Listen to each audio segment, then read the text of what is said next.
तर आज आपण रानातल्या भाज्या काय काय त्या गोळा करणार आहे. सुरुवात आपण कोथिंबीर पासून करूया. ही कोथिंबीर, त्याच्यानंतर ही तांदूळाची भाजी,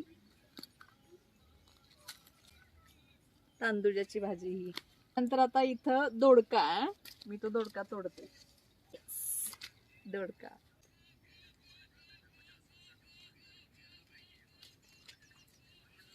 भेंडी,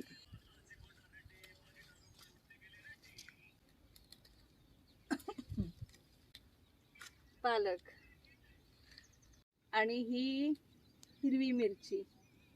मिरची अजून एवढी लागलेली नाहीये, थोडीशीच आहे. आणि इथं पण दोडका आहे, टाकते. हा पण दोडका पुढे आहे.